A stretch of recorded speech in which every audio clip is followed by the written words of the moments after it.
And we are live. Hello, geeks, and welcome to Geek Out session number 8, where we will be geeking out to Life Reset, a New Era online book. It is the first in a three-part series, and it is written by Shemer Kuznits. Hopefully, I didn't butcher that. I am your host, Carl Williams from Geek on My Sleeve, where we embrace our inner geek and proudly wear it on our sleeves. The author summary for Life Reset New Era Online Book 1. After being betrayed and crushed by an extremely rare spell, Orin, a powerful and influential player, finds himself uh, as a first level goblin. Without even a fraction of his power, he vows to pull through and have revenge on those who betrayed him.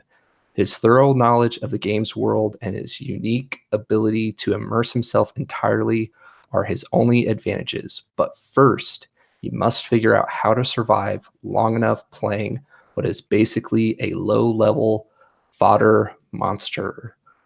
Warning, spoilers ahead, and this book is a bit graphic at times. So there might be a little bit of that as well brought up in the discussion today.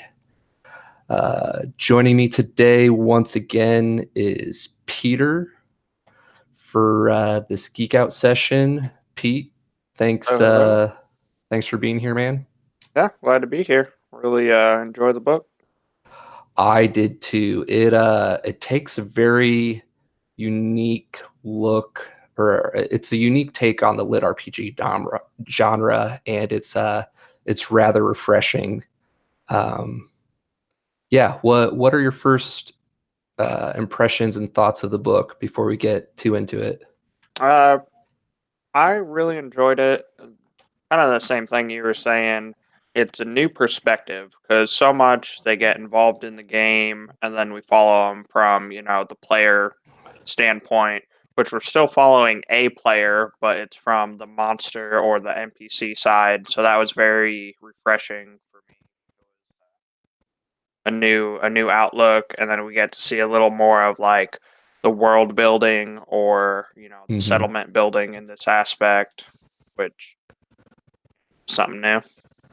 Yeah, and don't get me wrong, I enjoy the typical take on lit RPG genre, but more often than not, I feel like it's a Sword Art Online clone, right? Where it's basically you have a player who just plays a normal adventure, if you will, gets stuck in the world, and he has to get his way out, right? And in this book, he's essentially locked into an NPC role, so we get the perspective from the other side of it, which I think is very refreshing.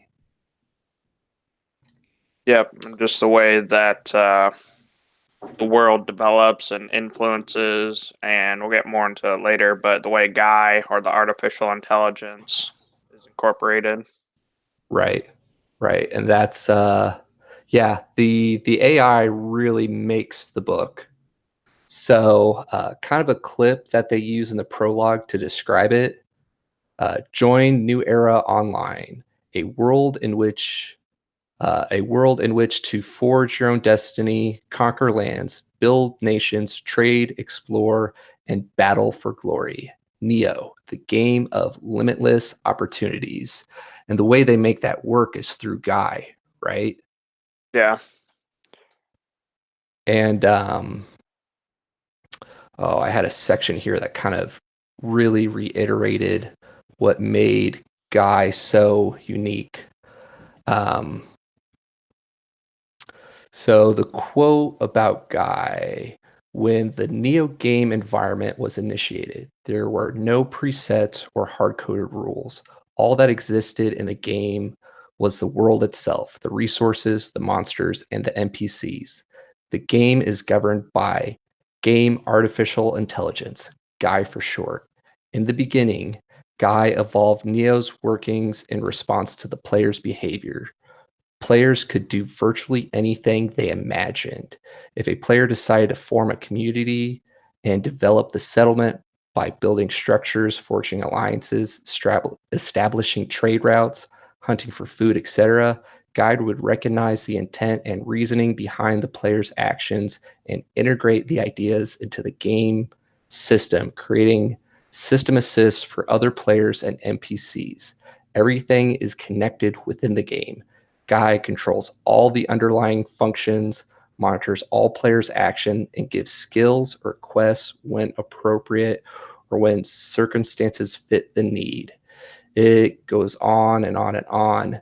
Uh, but like it's essentially the definition of a sandbox MMO, right? Yeah, and it's nice that whatever you want to do, it will then dictate the intent.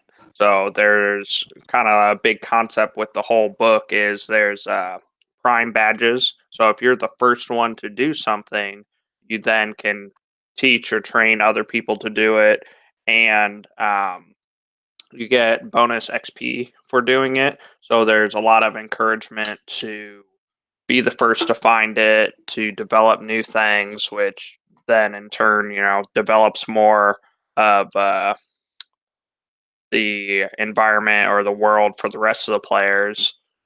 That's kind of something we run into fairly early, where after he gets transformed into the goblin, you know, and when he's talking to the lawyer, he kind of explains that because of him being a monster or an NPC race, they had to add or expand, add a whole new expansion of the world, which took up more space and cost them a lot of money. Um, but it's all for just one character.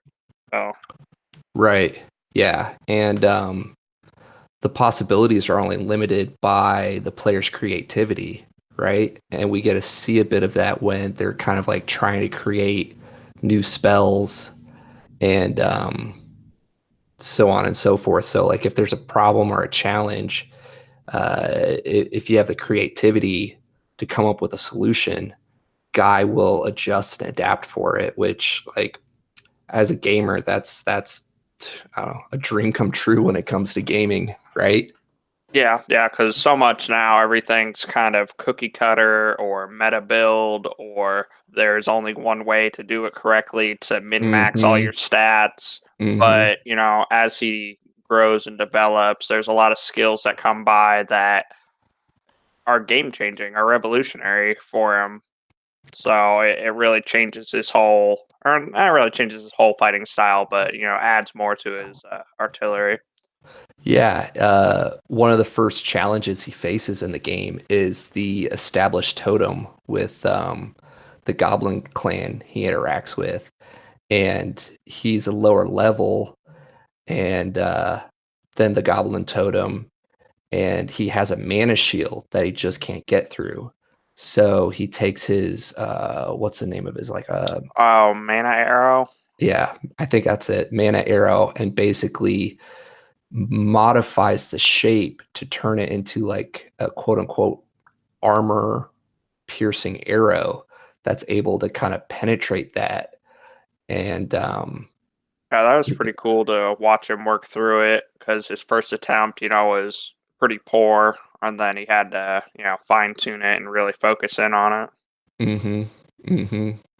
I mean, in the end, that's not how he ended up taking down the totem, but still, I think he got a. Did he get a prime badge for that Yeah, spell as yeah, well? he got it for the drilling arrow. Yeah. So before we get too far into the book, kind of to set a bit of the backstory for the character. Orion was an algorithm developer when this game came out. By the time the book starts, it's 3 years into the game world, or the game's been out for 3 years now. He was the first one to get a handful of Prime badges. And what makes Prime badges so special is if you get a Prime badge by being the first to get the spell or discover the spell, you're able to teach it to other players, and it also allows them to increase their skills progression by 50%, allowing players to gain skills faster. And because he understood the game logic, he was able to figure out how to uh, manipulate mana and magic. Where to learn a skill, they give the example of like cutting wood or whatnot, right? Or being a lumberjack, where you basically just repeat the action over and over again and you get the skill. So it's pretty easy. But for us, humans, if you will, we're not naturally inclined to magic. So the fact that he was able to figure out and get that advantage, it gave him a huge in-game advantage, allowing him to level up quicker and then teach his skills um, by using the prime badges, and eventually quit his job because he, with a couple hours a day, he was able to make 10 grand a month, and quit his developer job and just play the game full time. Again, like the dream of every gamer, right? Um, so he gets ahead of the pack, forms this guild, and at the beginning of the book, he's like level 300 plus, making all this money, and is essentially, um, this administrator for a guild of thousands of guys. They just took down this really rare boss, and his number two, Vantris, comes in, and basically him and all the other higher ups use this spell that turns people into NPCs, um, in the hopes that he'll delete his account, and then his prime badges will go to the first people he taught him to, being Vantris and his buddies, um, because up until this point, no one's been able to play an NPC, right? Yeah, and it has to do with the cerebral connection, and they call it a CCP. So I think the game right now for Neo only takes a 3%, but then we find out later, I think it's something like either 30 or 40% I think it's needed to 40%. even operate an NPC race. So when they get changed into the NPC, most people don't have the connection, can't play it, unplayable. They just delete their character, which was, the hope. Yeah. But I don't know. He, after being betrayed, doesn't want to give up his prime badges, because even though he's not able to use it, and early on, basically half his system responses are all error messages because he has these prime badges, but he's not able to use them because of his race change. Yet, since he doesn't delete his character, uh, the guys who betrayed him aren't able to inherit those prime badges. And yeah, I don't know. As a gamer, 3 years of work, especially if it was full time, that many hours logged to be forced to reset your character is just painful. But yeah, he decides he's going to level up his goblin, and the prime badges are unique to the races. So players have their own set of prime badges, and then the monster races have their own set of prime badges. So he's able to kind of unlock some prime badges again as well, as a monster race goblin. But yeah, and part of the reason why I don't think we've covered this yet, you need the higher cerebral connection is NPCs. Like, this game is a sandbox, right? So it's self-replicating, and in order for the NPCs to keep up with the adventurers, they operate at 12 times speed. So Orin is pretty much playing this game 12 times faster, and adventurers, the way that they kind of interact with NPCs, operate in their own time bubble. And when they get closer to the NPC, it pulls them into their time, slowing them down to 1x. Or otherwise, the NPCs can grow and evolve at 12 times the speed.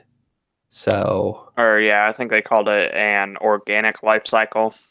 Right. And then it Right. also goes on to say how lower level mobs such as wolves don't take a whole lot of time. And then later in the book, we find out because he's a boss, for each subjective level, it's going to take an additional hour. So for the bigger monsters and whatnot, it takes longer for them to respawn than to Yeah. grow.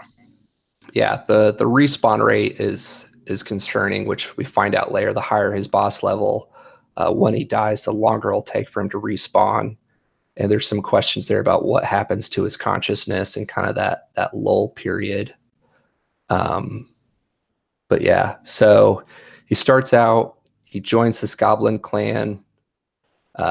They pretty much get wiped out early on, shortly after he becomes the new totem, kind of the spiritual leader for these goblins.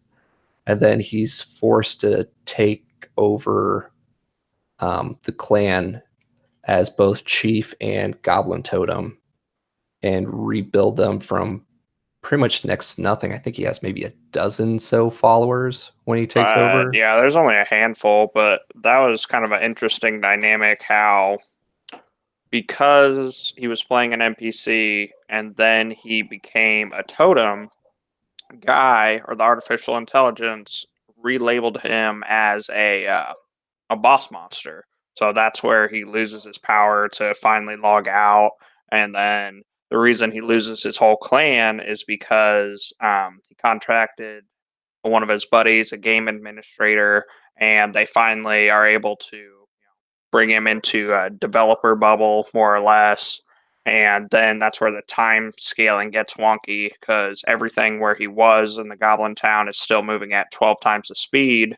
So then he's talking to the lawyer. We're figuring out more of the development of the game and all that. And then by the time he gets out of the bubble, even though he's only been there like 15 minutes, his whole clan is gone. They've been raided by the hobgoblins, and then yeah, he's got to take his few remaining members. I think we end up with Gooba the cook, um, Tika the huntress, Mm-hmm. Beck the I forget what he is. He's essentially a mage, and then a couple warriors. So yeah, we only end up with a handful. A couple workers as well. Yeah, And yeah, they go and set up at a more defensible location. Um, and the hobgoblin, right? What's the yeah. hobgoblin's name? Oh man. Zubon? Yep, yep. Zuban the builder because Yeah. he's a generic one, and then well, one thing we kind of glossed over was Vic, the VI, the awesome companion, and how we've got Guy controls the whole game, does all the autonomous stuff, but he dedicates a bit of his processing power to create a VI or a virtual one that they explained it as it's kind of like an actor. They were supposed to, he became a boss, so they were going to put a VI in him, and, then the VI acts as that monster. But because Orin was already there, he got, bounced out and got kind of stuck in a ghost form, more or less, in the graveyard. Yeah, that scene's pretty funny where after Orin kind of has his overload and passes out by getting promoted to a raid boss, and Tika comes in and wakes him up, explaining, there's the yeah, the chief wants him to go check it out, and he's basically just acting like uh, a goofy ghost or whatever, like, ooh, go get your totem, or I'm going to do ghost like stuff. Like his humor is probably one of my favorite aspects of the book, and his jokes and his meat suit puns. Uh, or it just it brings a lot of humor to it. But yeah, and the fact that he wasn't forced into the NPC role, he still keeps his awareness, right? Where all the other Oh, VIs, yeah. when they Yep. get seeded into NPCs, they lose their awareness and are essentially forced into the puppets role and to act that out where they're limited. And we slowly learn more and more from Vic about how just how they feel about that. They're self-aware enough, and when they're not seated in NPCs, they're able to be themselves and have their own personality and whatnot. But as soon as they get forced into an NPC, they lose that just to be a puppet, if you will, until they die. And then they go back and then they get thrown into another NPC just to die. And, this vicious cycle continues. And part of Vic's partnership or deal with Orin is he wants his help finding and killing 3 VIs. We don't get a whole lot of details early on, but by making that deal with Orin, he helps translate some of the game's metadata. That way he's able to interact, because as soon as he gets promoted to a raid boss, he loses a lot of those controls, because a lot of that game interface isn't built into the game, because adventurers aren't supposed to be able to play NPCs, right? So they didn't have to have that. But yeah. So then we go, and Tika knows of a good defensible location, the gorge or whatever, and we find that. Right off the bat, we build a chieftain's hut just so that he can set up his cemetery, which turns out to be a good thing. Right. Builds a chieftain's hut, builds a cemetery, and then he's going out and trying to find food or whatnot so that he can deal with his daily upkeep. That trying to build his town or his city, and of course they find a bear. They take out the bear cub, and then the bear matriarch or whatever, the higher level bear, comes and kills him. Yeah. Where we get to see some of the respawn. Well, actually, I don't know that is the first time that he dies as a raid boss, and there's a delay, right? Yep. So I think it's like a 12-hour delay. Or I think it's a 1 hour for every boss tier, but if he's That's caught in right. a bubble of the subjective time stream of a regular player, it would be 12 hours. Right. So if he got killed, if there was an adventurer around his in his village and he got killed, then it would be the 12 hours. But since there isn't, it's just an hour. But yeah.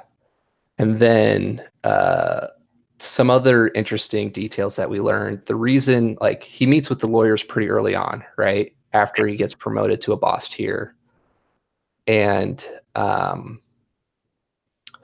one of the reasons why they can't just force log him out is they don't have access to the server where I guess his information is stored or whatnot to safely log him out.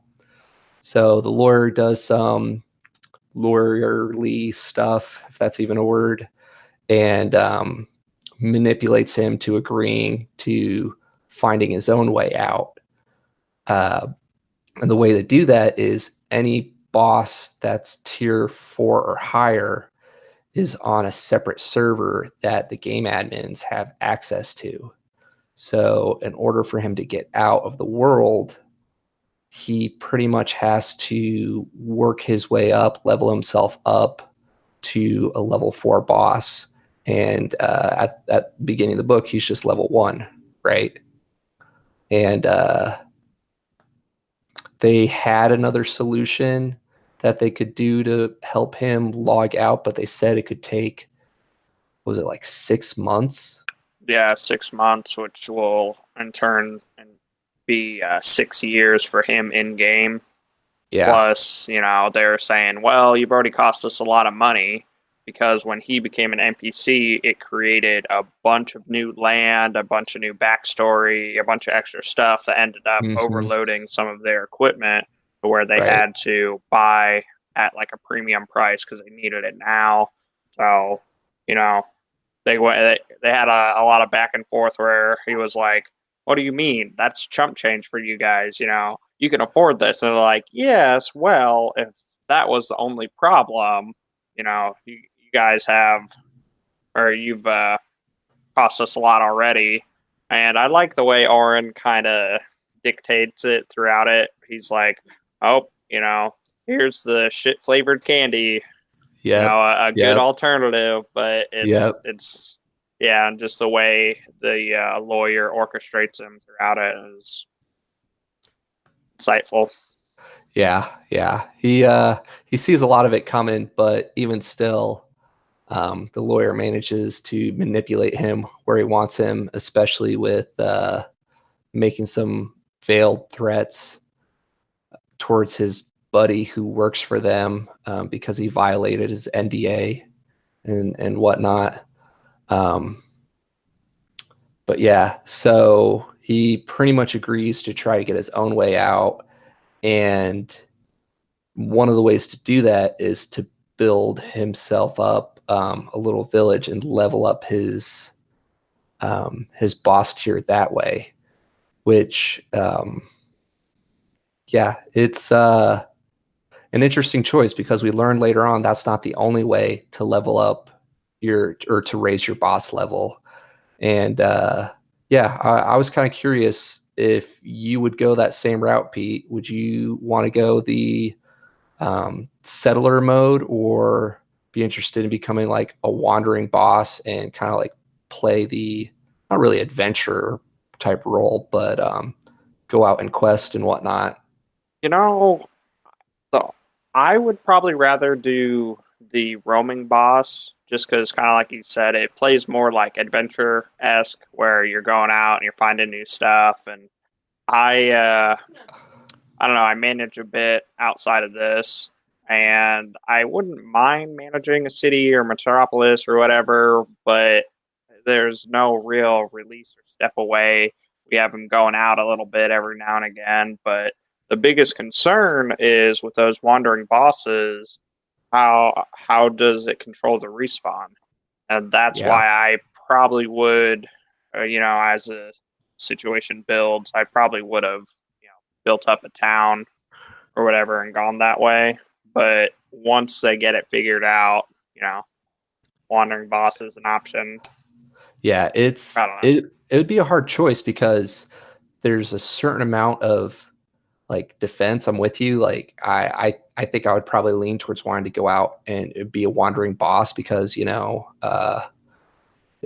the going gets tough, it's a lot easier to pull out and run away. And I don't remember if the fact that he gets bound there because he set up a cemetery and that's why he was bound there versus like the closest respawn point.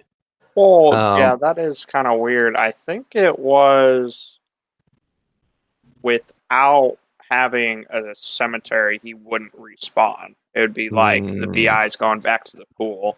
yeah, but you're also a sitting target, which we see later on in the book when you set yourself up a little village, right? Yeah, you could build up your defenses, but there were several times where if he could just pick up and move, he could have avoided a lot of those big challenges, right? Like the first big one is Nihilator, the level 8, almost god tier boss, Yeah. where he has this vision where he sees this cloud of darkness go and overtake the area.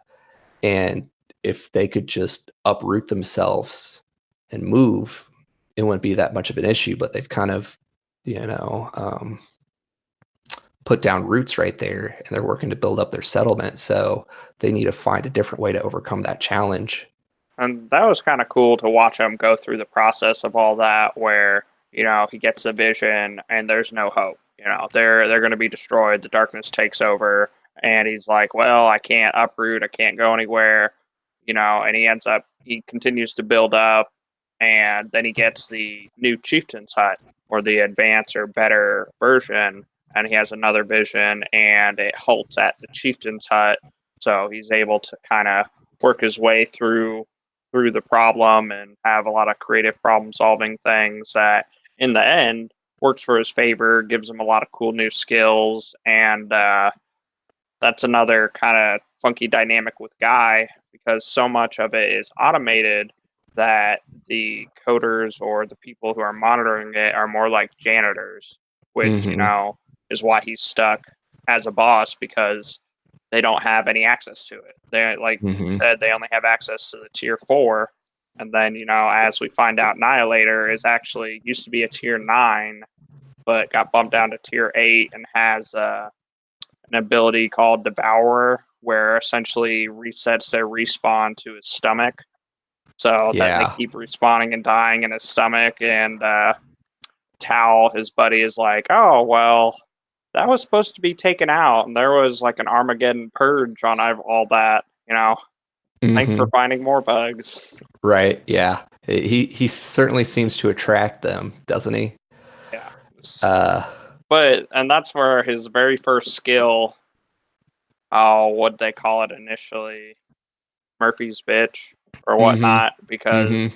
to be able to go from absolute despair and then to pick yourself up and to keep on going, he gets that, which Vic changes it to Lucky Bastard. Right. Right. Thought that was a better name all in all, but Yeah. Vic certainly full of laughs throughout the book. Definitely helps balance it out when Oren kind of gets down and depressed and the going gets tough. Vic finds a way to bring a bit of humor to the situation. But with that Devourer ability, it's a reoccurring theme that I'm curious as technology moves forward and we get closer to the full immersion um, virtual reality technology, how we deal with that, because there's several points throughout the book where you stop and you wonder how is this allowed? How are they allowed to um, put the players through that much pain or put the characters through that much pain, or like the Devourer ability where uh, if a player had to deal with that where they were constantly going through respawn after respawn and pain and torture. Ethically, how is that allowed? Now, granted, well, I think they touched on that because for the player, they've got different parameters. And that's where he's screwed because he's an NPC.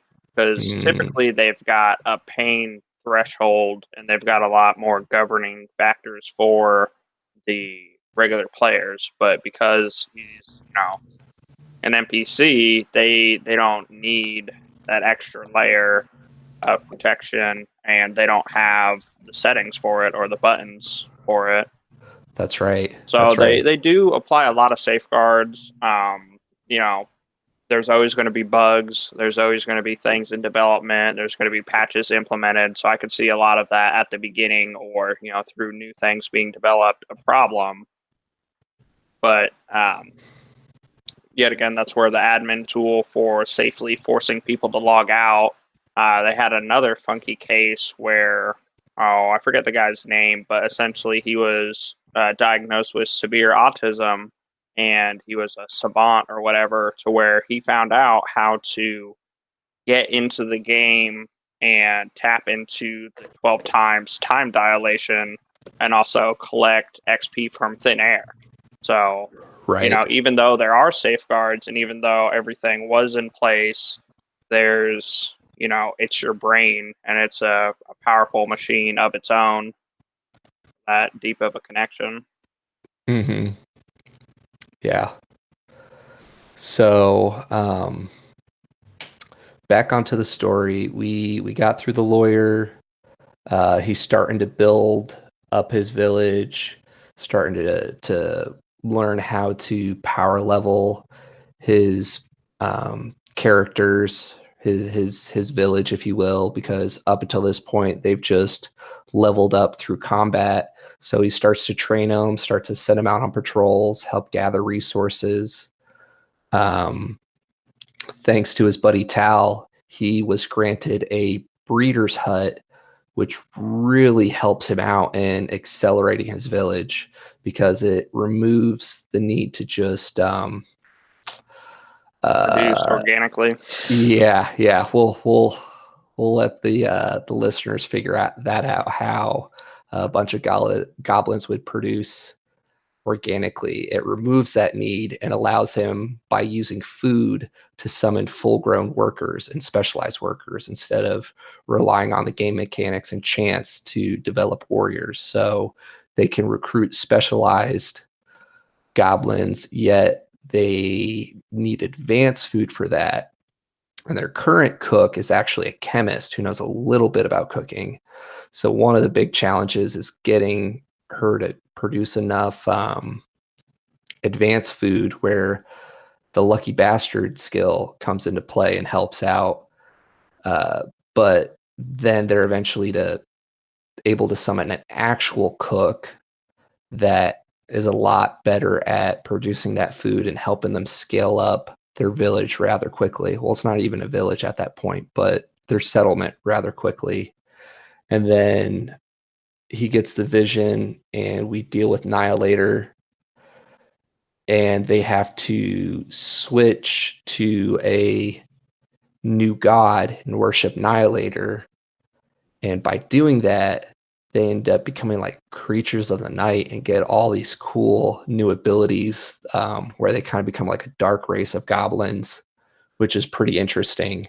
And one of the concessions, quote unquote, they got from the lawyer was he wanted to recruit other players to help him build up the village because it's a team game, uh, you rely on the team mechanics to overcome challenges, et cetera, et cetera. So the lawyer concedes, and right when the two new players um, spawn in the settlement is when he's sacrificing Vic on the altar, and everybody turns to dark goblins and everything, and it's like, oh hey, how about first impressions? Thanks for joining our settlement. Here we're sacrificing people on the altar. And everything just goes dark and black.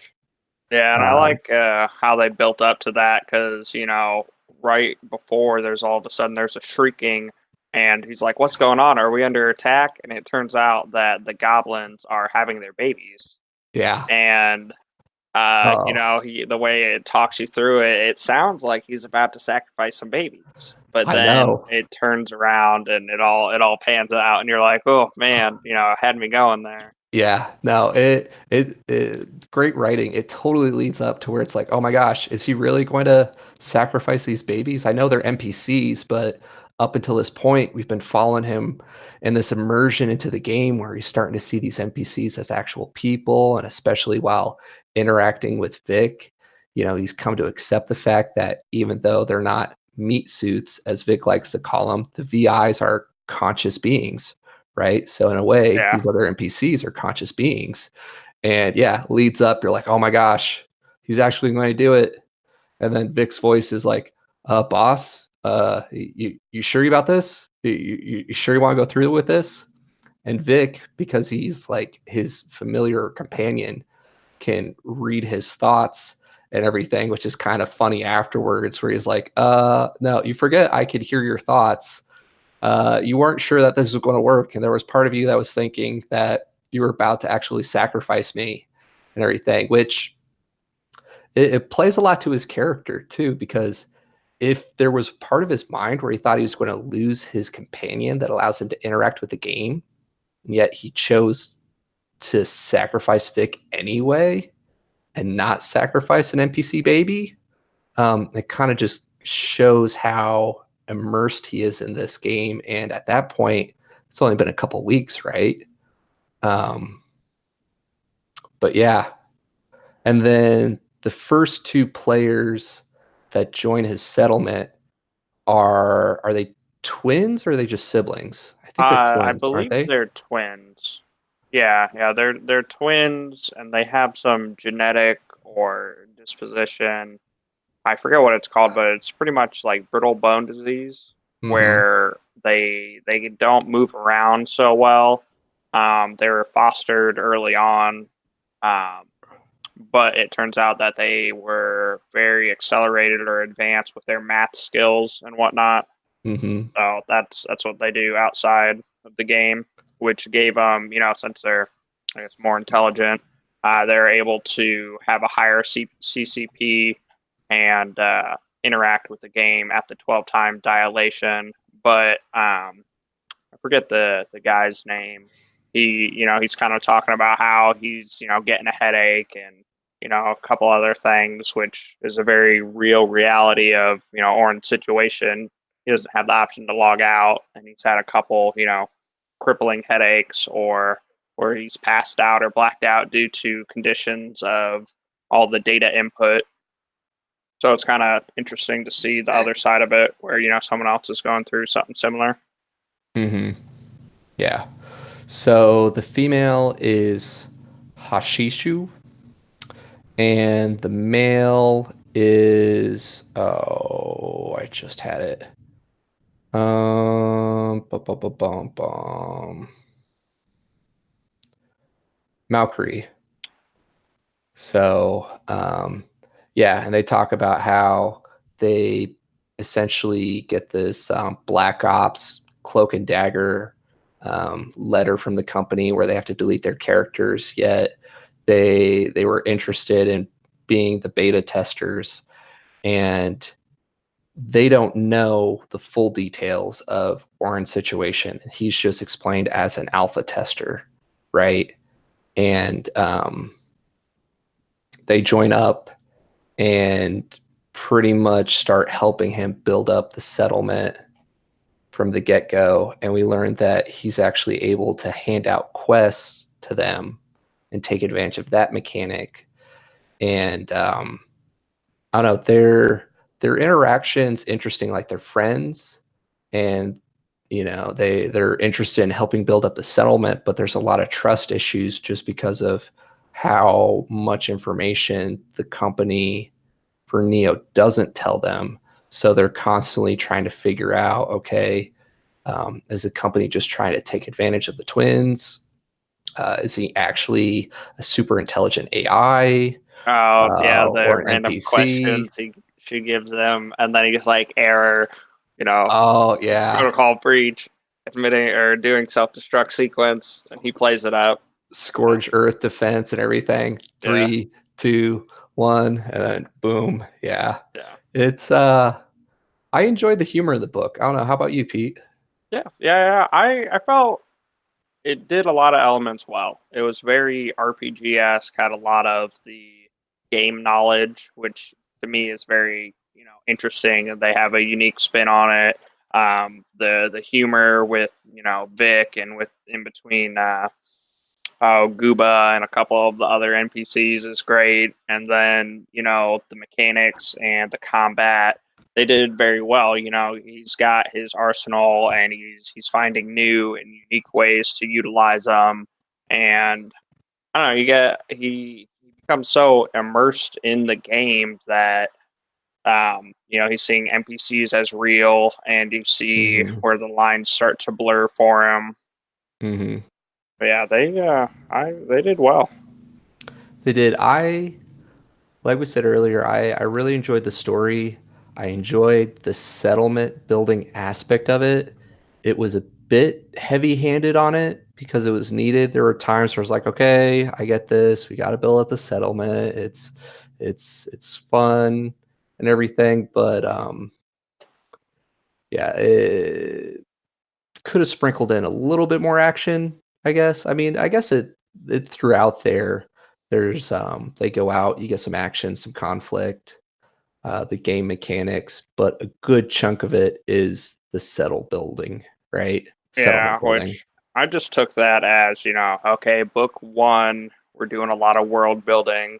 Because I right? kind of had the same feel for like a couple other books I've listened to where it's like, okay, let's just get through book one. Maybe there's a big climax point, or maybe they have a great cliffhanger at the end. But, two and three is where it all kind of comes together for me. Hmm.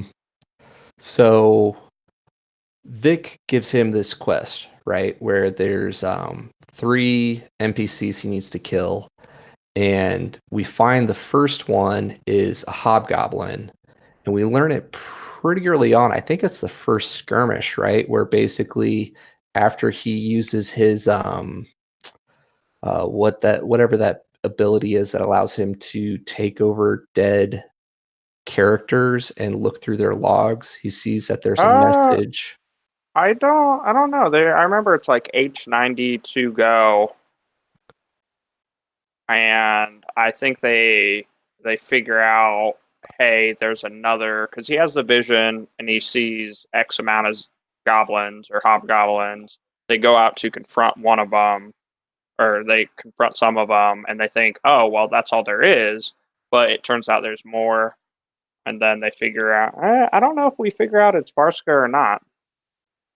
Or yeah, we Oh, do. We figure out when we get our builder Zuban, oh, because okay. he says, "Hey, Barska told me to kill you. You know, kill you, dirty goblins. You know, blah blah blah." And he's stuck in his scripting, and then that's when Vic's like, "Oh, hey, Barska, that's the guy we need to kill." Yeah, yeah. Yeah, that's So when we first find out.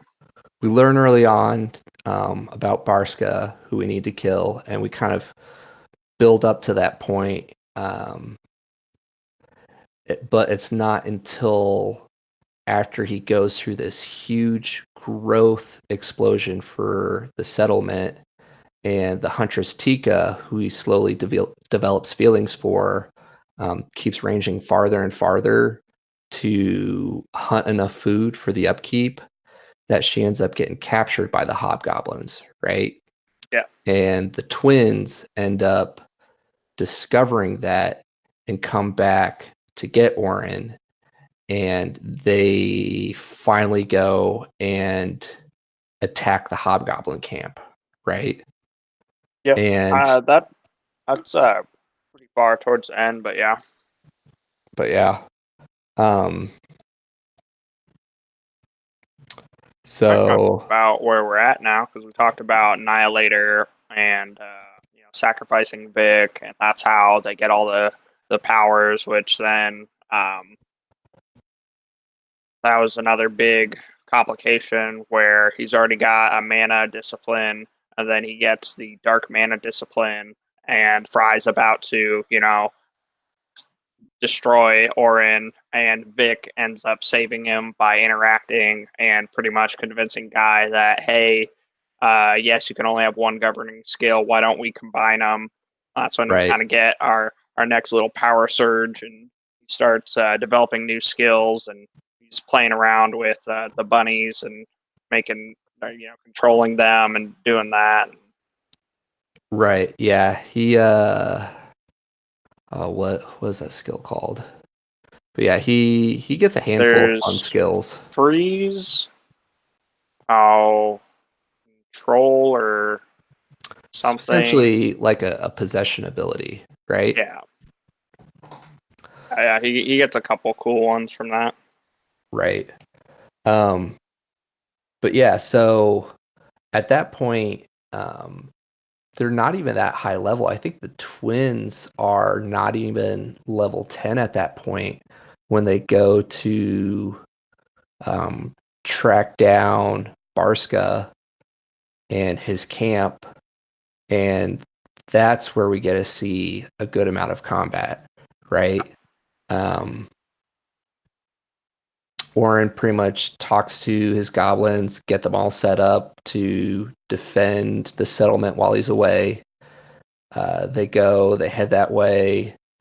Was it their ogres or whatnot outside the settlement?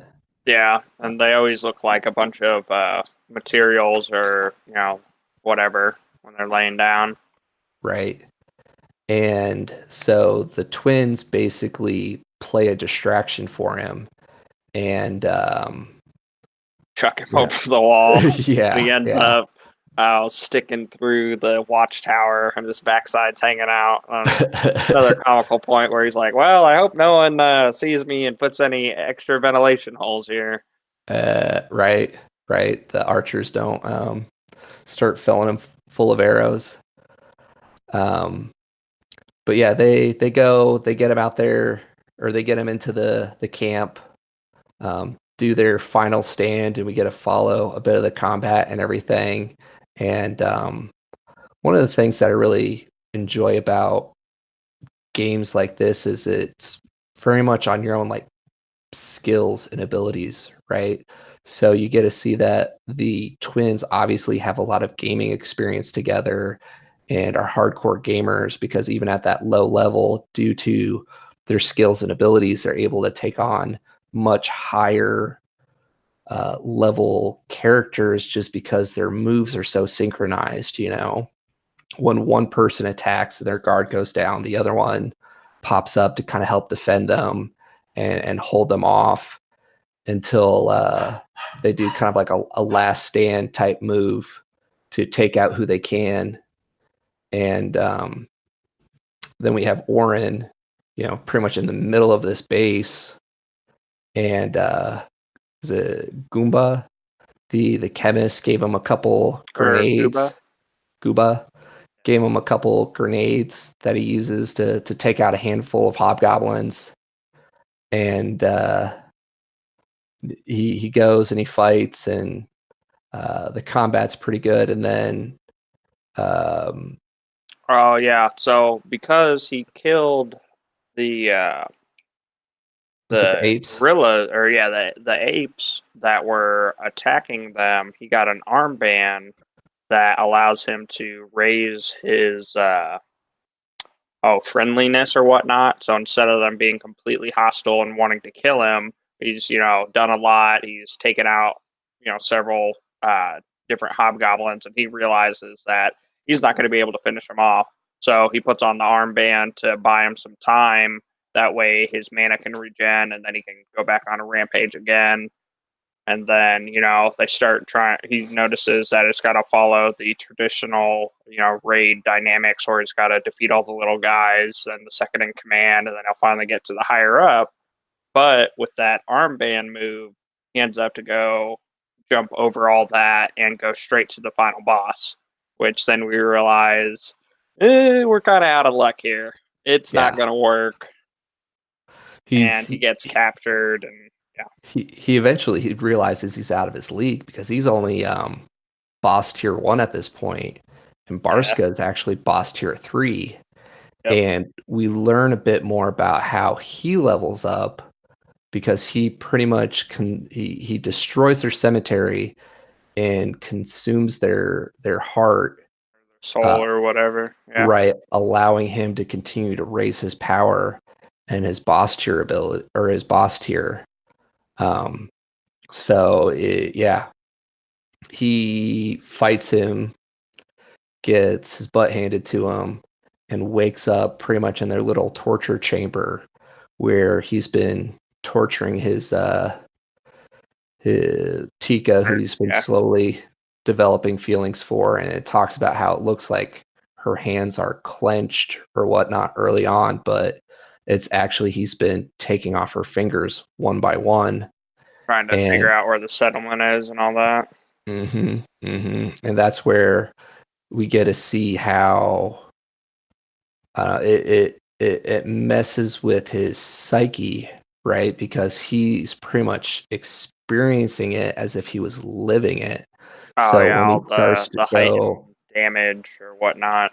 yeah, and they torture him until his health gets real low, and he tries to Kill uh himself by having it inflict enough damage, but then they just yep heal him. yep And that's where another, our final windfall, or our win condition comes up. He's got an ability based on the percent of damage he takes. He can then turn around and apply that as damage himself so for like his blood wrath. blood wrath, yeah, Yeah, yeah, which is the only way we get out of it, but not before. I mean, he just goes through. This is where you're talking about the thresholds and how is this okay to do this, and safeguards needing to be in place, because he loses himself. He, after this whole situation, he thinks of the game as his new reality, as the only world. And eventually we I think we don't bring him back really until the second book. So Which we've talked about it with other books. Like you spend so much time immersed into this other reality, it pretty much becomes your reality. And part of him accepting that, I think it even explains later, it allows his CP or his CCP to increase to where he immerses himself in the game even more fully.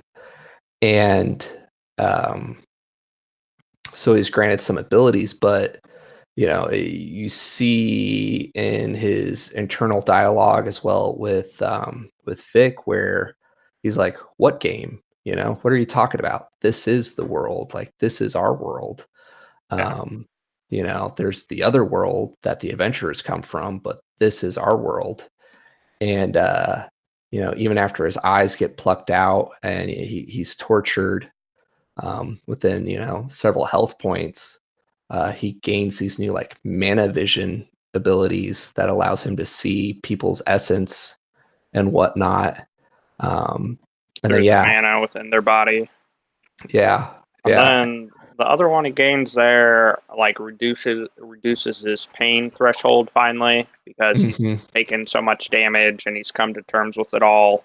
Kind of a random side note.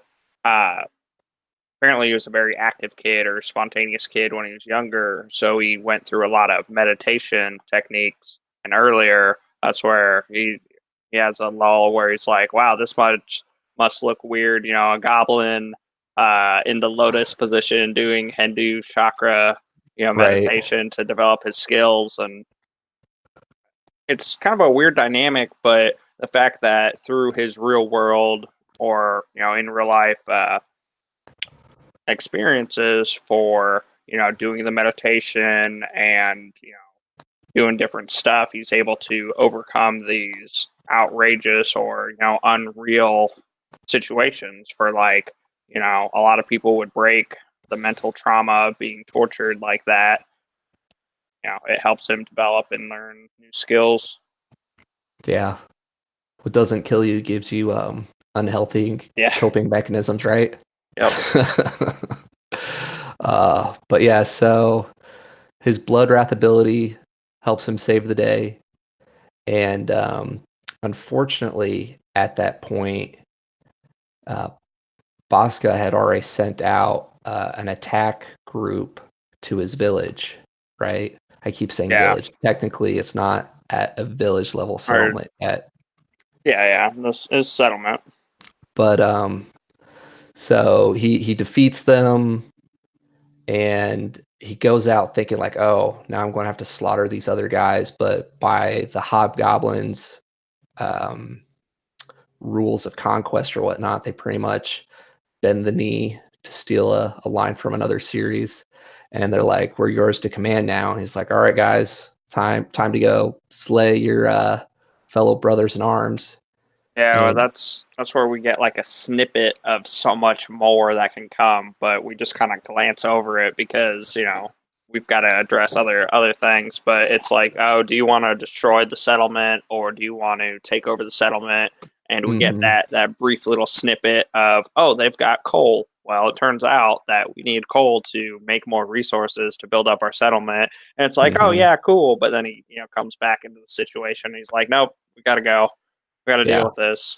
yeah. The book does do a good job at kind of teasing for more to come for book two, and the capabilities there. But yeah. So then he takes off using his mana manipulation abilities and infusion abilities to try to get back to his settlement to help save the day. Um, but yeah, it like many books and just life in general, the choices you make kind of set you up for later in life. And since he chose to spare the female ape and her two kids, they were able to give his goblins warning where, Got to hey, get all they're. the non-combatants to safety. Mhm. And then the warriors were able to kind of set up a defense to buy him enough time to get back there. And when he kills Bosca, he gets like this what kind of void crystal, I think is the term they use. Oh Where yeah, due basically, to Annihilator being their new god and his dagger having the sacrifice ability, he can then get a void crystal. Something we kind of glossed over was when he killed Barska, he sacrificed him on an altar, which then expanded Annihilator's influence, which was another big quest for us. hmm and he gets the void crystals worth like 8,000 EP energy points, which is an awful lot for him at that point. So he gets back there. His village, his settlement is getting destroyed by the hobgoblins. His goblins are like defending against one group. It's pretty obvious they're not going to be able to survive, but he wants their sacrifice to be worth something, so he goes to fight these other group of hobgoblins, and he's just not strong enough. He's just not strong enough. And Vic's like, well, you gotta abandon your people. You gotta run. He's like, no, I'm not going to abandon my people. He's so immersed in it. Like this is my settlement. This is my clan. These are my people. And he's like, well, you're just not strong enough. He's like, oh, Vic, you're a genius. He's like, Yeah, I that's am. a great point. And he turns around and starts running away. He's like, yeah, I am. And And it was so. Oh man, the feels when he's like, "Oh yeah, that's great.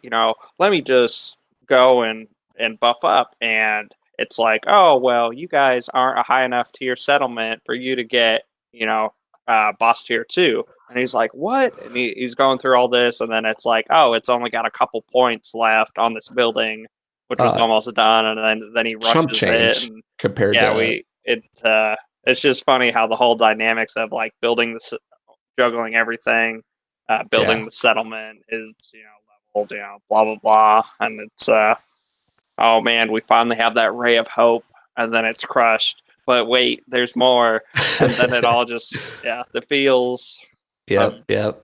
The it was emotional done roller very well. coaster leading up to where he finally hits boss tier 2 and unlocks this new set of abilities where it's like a shadow net, and then some like shadow hounds. Yeah, And I think the third ability was pretty much like once a day, instead of dying. dying. Yeah, he gets he turns into like a wraith or whatever, where he can't interact with the world, but it's a get out of jail free card. Right. He could still observe it and move around and so on and so forth. But Plus, I guess he got that ring from Barska where it'll take 10 of your total health pool, but if you were to die, it takes a durability off the ring versus right, dying. right. Um, but yeah, he ends up finding the non-combatants throughout that, throws them into his raid party to kind of help hopefully get them XP later on. And then the twins log in just in the nick of time and join the fight. And yeah, the leading up until that point, kind of the final battle was truly epic. And yeah, I don't know. What are your thoughts on the final battle, Pete? And just kind of Like how you it wraps it up. said, it was done beautifully. We he had to kill Tika in the torture chamber. That way, he could then respawn her at the graveyard. So he's already in a lot of emotional turmoil from that. He gets there and just seeing everything happening. Um, he's even more distraught. But then, we have that windfall when Vic's like, "Oh, you're not strong enough." Oh, you're right, I'm not. So it's the dynamic of having to develop the settlement more and the energy points and the new abilities they get, and just oh, I forget the name of the twin brother. The way he feels about it after it's all some last stand epic stuff going Yeah, on. yeah.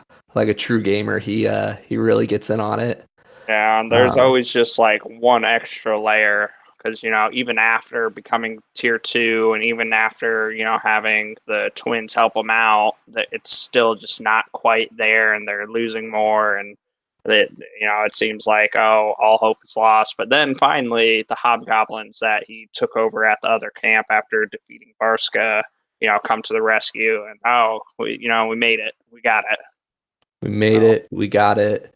We have a lot of energy points left over, and was it like a last stand buff that basically cuts everything in half, like Yeah, resurrection for cost and defending repair, your town.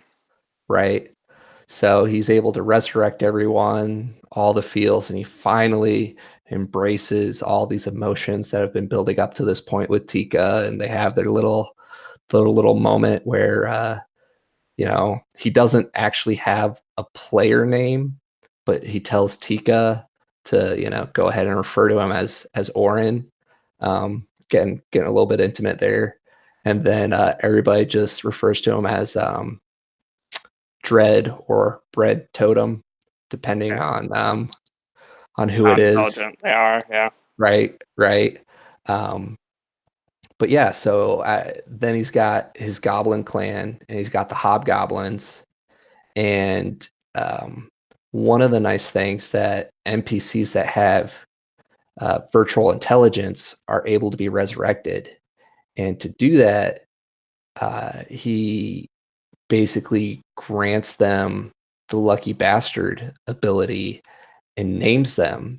And if they're worthy of being seated with a VI, they then take a name and they're able to be resurrected later.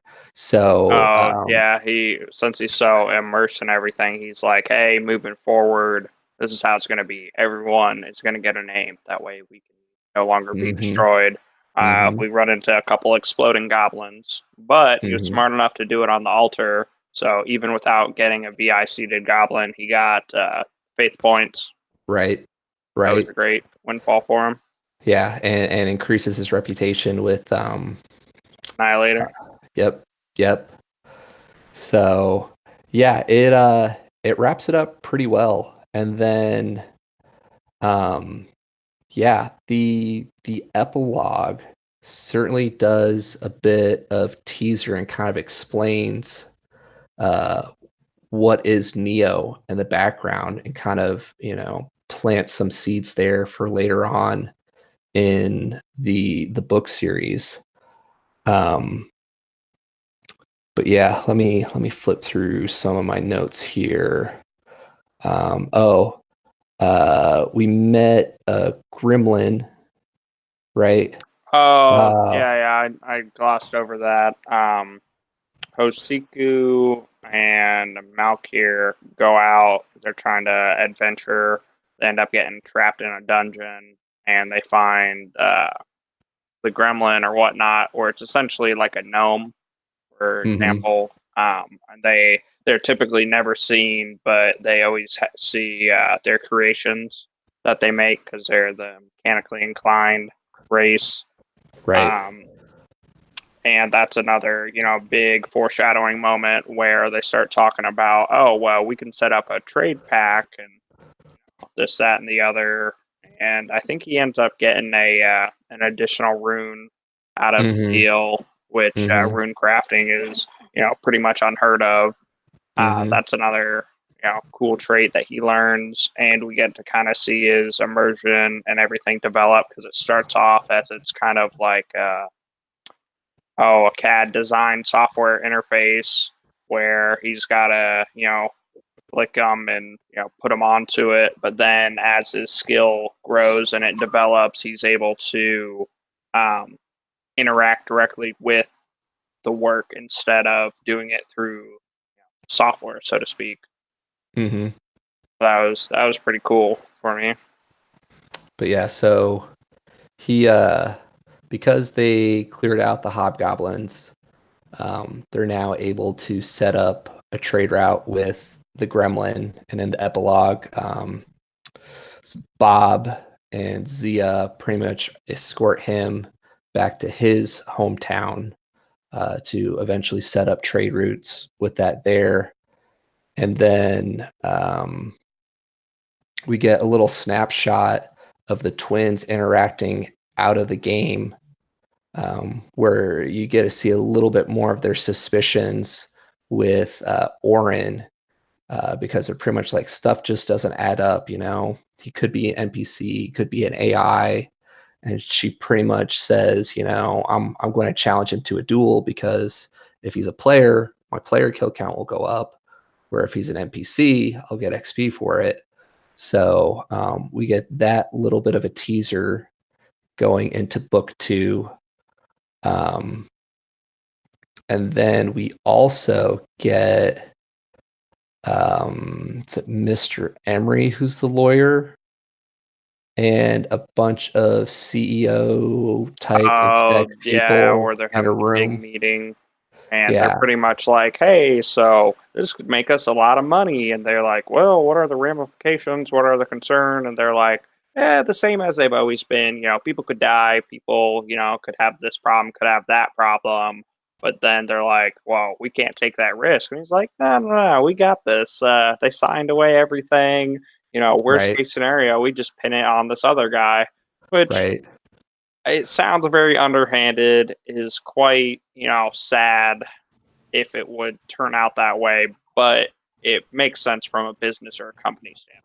You know, turn a liability into an asset. Something Hmm. has happened, it's out of your control. You've got to do your best to, make it work or learn from it or develop with it. So it seems kind of sleazy or whatever while it's going on, but going through it the book the second time, I've got a little more respect for it all. Yeah. And then we get a snapshot of the VIs as Barska uh joins them, right? right. And they're like, oh, Father's Day of Reckoning approaches, and just a little bit of the humor from the different personalities where they're talk about different video games, and like a lot of lit RPGs, there's a lot of pop culture geek references throughout there, like referencing Matrix and Terminator and stuff like that, which is kind of fun. Oh Um, yeah. yeah. Before when he gets into the first bubble, we're being hailed. Yeah, it's like, have you seen, was it Star Trek or Yeah, whatnot? yeah. What kind of Um, gamer geek are you? right. So, plenty of laughs there. And then, yeah, yeah, yeah, a lot of good stuff. Definitely one of my favorite lit RPG books, especially with its unique take on the genre. Yeah, Um, yeah. It's very refreshing all in all, and just the dynamic of how it orchestrates the settlement. His personal life. There's a lot of hurdles he has to overcome. Everything from Annihilator to Hobgoblins, Barska, and just all of it. yeah, yeah. So if you haven't checked the book out yet and you decided to geek out with us anyway, highly recommend looking into it. We're planning on doing Life Reset EVP, Environment versus Player, book 2 at some point here in the near future. Check out geekonmysleeve.com and our Instagram for details on when that is. As soon as we figure it out, we'll post it there. The book summary for Life Reset EVP. After defeating the Hobgoblin threat, Orin is now faced with an even more tenacious enemy, the player themselves. His old guild have discovered his village location, and a deadly strike force is closing in. With time running out, Orin must build up his clan and recruit an army of monster if he's to have any hope of withstanding the coming attack. Um, yeah, looking forward to rereading that book. Peter's planning on joining us again for that Geek Out session. If any of you would like to join us live in the Hangouts, we would love to have more collaborators, or just chat in the comments below. Final thoughts. What was your favorite character for the book, Pete? Oh, my favorite character. I want to say Oren just because he was the main character, and it's cool to see him develop. But I guess that's a little too vanilla for me. I really enjoyed Gooba just because she's got a very unique, gruff personality, and you see her kind of start to develop more with Oren and how, um, you know, she even though she's so gruff, she comes through. Hmm. Oren's earned her respect, and she, you know, gives him the extra bombs, which we thought would, be the little bit to tip over for defeating Barska, but it didn't work out that well. But she's, I don't know, a character that we've seen a lot of, and there's a lot of potential for her to grow because she's been playing primarily as the cook, but she's not, and she's really so much more as a chemist. So I don't know. I enjoyed the banter between them, and I can't wait to see more of what she can do. Currently, it's a little far off for getting her alchemy lab and everything, but that's one that's been building up and a lot of foreshadow, and I'm waiting to see what comes of it. She's certainly one that, as he builds reputation with her, you get to see how she treats him change, Yeah, which is a fun way for them to kind of include those in-game mechanics, right? Like as the reputation yeah, points yeah. build, her deference, her respect towards him changes, which is kind of fun. For me, I'm going to have to go with Vic. He's just a lot of fun and a lot of laughs throughout the story. And he does a good job busting orange chops throughout the book. Curious to hear what everyone else's favorite characters are. Toss that below in the comments. Pete, thanks again for joining me for this. Yep. And for the rest of you guys, if you want to support this channel, please share it with a geek in your life and hope to geek out with you guys here soon.